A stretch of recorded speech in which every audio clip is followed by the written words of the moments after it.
And if you're not putting the effort into the quality of your images on the actual feed itself, then you are not using Instagram to its fullest advantage.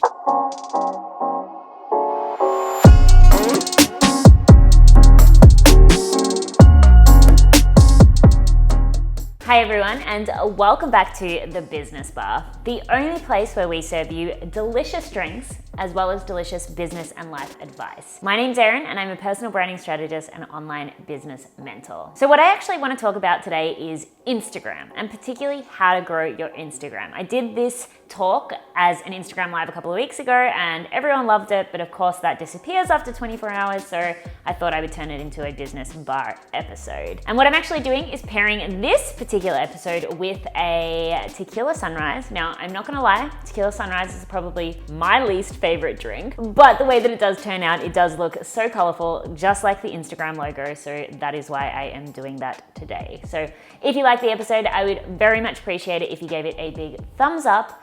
And of course, if you are new around here, then please subscribe, become a regular. I would love for you to join the Business Bar family, and of course, turn on those post notifications. So I have something pretty radical that I want to say about Instagram. And honestly, this is pseudoscience. This is from my own experience. Please don't quote me on this, and Instagram, please don't hate me.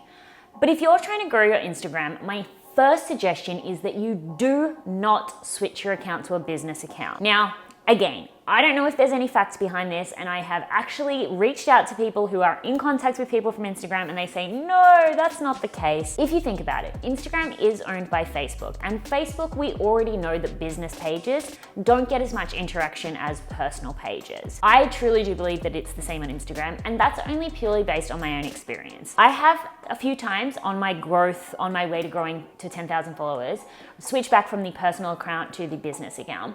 And what I actually noticed was that each time I did, my engagement dropped massively, and I mean like in half. I just suggest there's no reason for you to have the business account before actually reaching 10,000 followers. And even then, the only difference really is that you have the swipe up feature, which if you are a business can be really beneficial. I myself have still chosen not to switch back. It's more important for me to actually have my content seen by my audience because I'm spreading a positive message rather than, have the swipe up feature. Even though it would be beneficial, I'd rather actually be able to connect with the people who are in my community than swipe up. My suggestion is don't switch it. If you've already switched it, switch it back. What you find is that your engagement will actually increase. More people will see your content, which will help you to grow your account faster. All right, let's get on to the drink, shall we?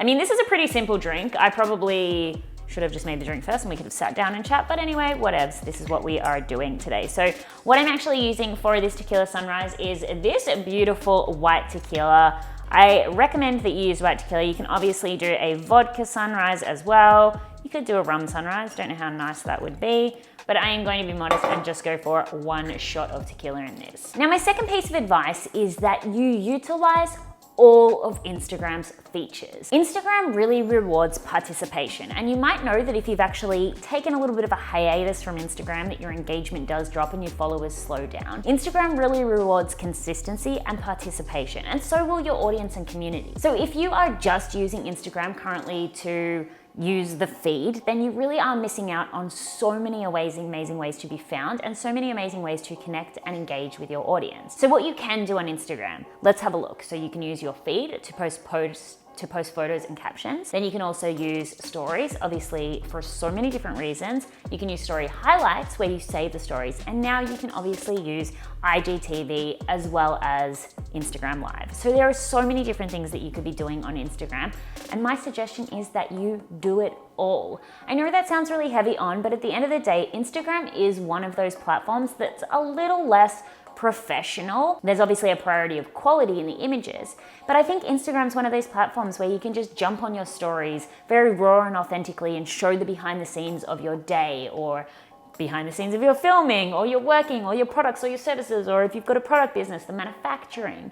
You can just give people that really live, raw update. So there isn't a lot of thought that needs to go into that content. It's pretty intuitive. You don't have to plan it out. It doesn't take a whole lot of time. Going live, just get on and talk to your audience, get them to ask you questions, go on and give a little bit of a mind ramble about something. And if it's less than 10 minutes, you can repurpose that by putting it on your IGTV. But my suggestion is really that you utilize all of the features you have available to you on Instagram. I really think that you'll notice that Instagram does start to reward your consistency and your participation.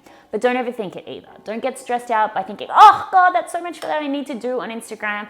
Just start talking to your audience and using the features to do that. All right, so the next thing we are going to do whenever we do make a tumbler style cocktail is, of course, top it with some delicious ice. I'm using my hands because, you know, I'm gonna drink it. Well, I probably won't because I don't like this cocktail, but George will drink it anyway. So you just wanna top it to the top with ice. And then simply what you wanna do is just top it with some orange juice after that.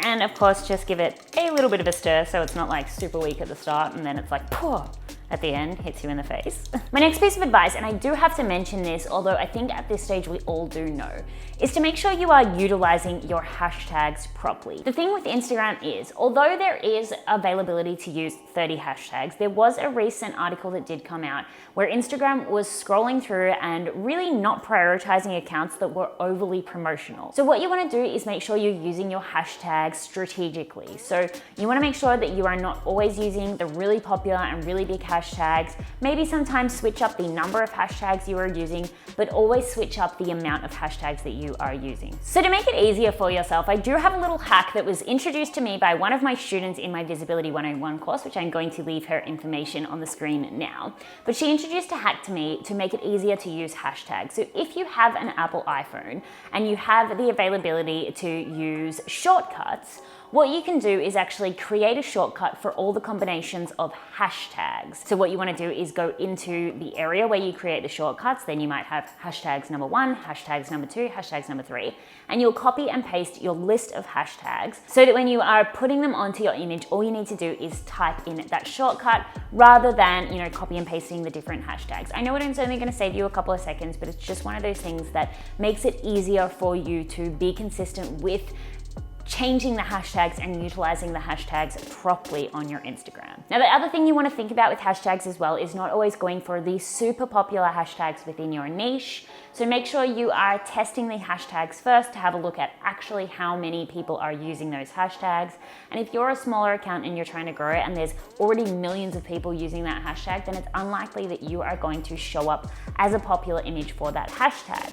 So what you want to do is start getting really creative, start thinking super specifically niche within your niche so that the hashtags you are using are still searchable, people are still searching for them, but they're not as popular as the massive ones within your industry. Another thing that I do have as a suggestion for you with Instagram is that you do understand that Instagram is a visual platform. And if you're not putting the effort into the quality of your images on the actual feed itself, then you are not using Instagram to its fullest advantage. You know, now this is not to say that you need to go out and get a professional photographer to take your photos, but put a little bit of effort into the way that your feed looks, particularly when you are trying to grow.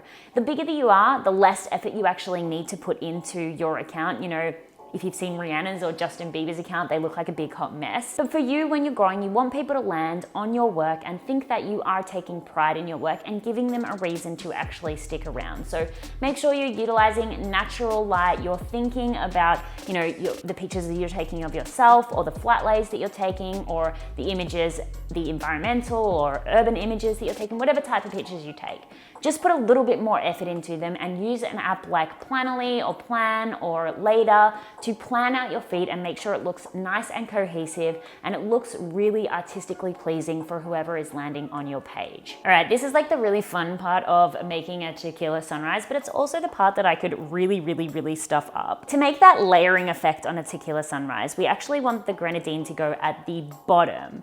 Now, people say, why don't you just pour that in first? But if you did that, then it would mix with the orange juice. So we want this being the heavier liquid to go down to the bottom. And the way we do that is actually by pouring it down the side and letting it sink down to the bottom. Another really good tip that I do have for you for Instagram is to make sure you are thinking about why people should follow you.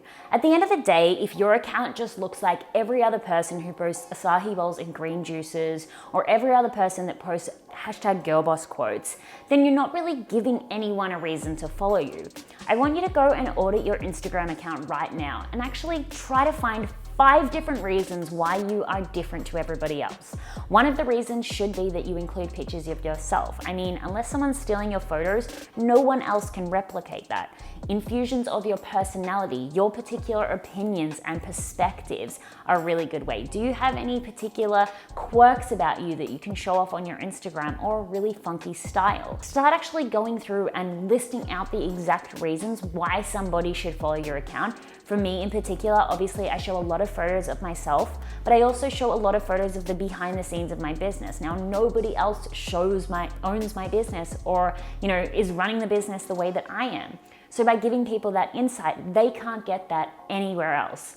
So make sure you're thinking about why someone should follow you. I guarantee if you don't know why people should follow you on Instagram, then other people aren't going to know either. So make sure you start thinking about. And then an additional tip that I do have on that is show pictures of yourself. There have been so many statistics of images of people getting much higher engagement than images of landscapes or flat lays or quotes. I know for myself that the images where I post of me with a really empowering caption are the ones that are engaged with the most on my account and actually help my account to grow the most. So what you actually want to do is start showing off your beautiful face. I know this can be hard for a lot of people if you are camera shy, but honestly, you are gorgeous inside and out and people want to see that. You don't have to compare yourself to the Instagram models. It's not about that. It's just about connecting with a face, connecting with a human person, and that is what people want. So start showing your face. Show it on your feed,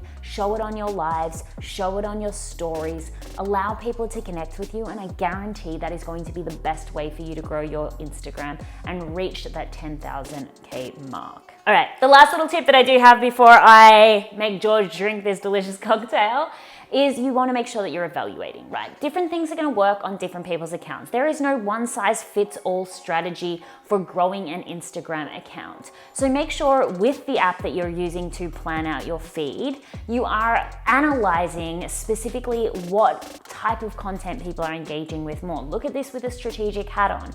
Are people engaging with you more when you do long captions or short captions? Maybe are they close-up images of your face or far away images of your face? Maybe there's pictures that are more emotional, maybe storytelling in the caption. Really start to analyze the particular types of images and the particular types of content that is working well for you and your audience and the stuff that is getting the most engaged, because that at the end of the day, if you can replicate that, that is what is going to help your account to grow. I think too many people are approaching Instagram growth just stabbing in the dark and hoping for the best. That's not how you do anything in business. So don't treat your Instagram any differently. Really look at it objectively and say what is working and what is not, and cut the stuff's not working. I don't care how much you adore making that content. If your objective is growth and not just having a personal expression of yourself, then you've got to be really thinking strategically about this. So make sure you are looking at the content that is working for you and working for your account. And I say working for you and your account. Obviously, this isn't about copying anybody else, but figure out what works for you and then do more of that. So just to summarize what I say, because I know that was a bit all over the place, don't switch your account to business until you reach 10K if you must for the swipe up feature. Then my suggestion is make sure you're utilizing all of the features that you have available to you, and I mean all of them, and yes, that does include live. Trust me, it will help you grow. Make sure you are focusing on quality of the aesthetics of your feed. Instagram is a visual platform, and you do need to make your account look like it is had effort put into it. Then you want to think about showing your face. Your face is beautiful, it's gorgeous, and faces get so much more engagement on Instagram, and it's a way to make your account different. Then look at your account, always thinking about how it's different and thinking about how you can stand out, and finally evaluating what is working. So that is it for me. I hope you are walking away drunk on knowledge and empowered to take action on your dreams. Please, if you have any other tips on Instagram, leave them in the comments below, as well as in the description. I do have a free niche masterclass that you can sign up for if you're wanting to refine your niche that will help you to grow your Instagram. I thank you so much for joining me here today. I really appreciate your time, and I'll see you in the next one. Cheers.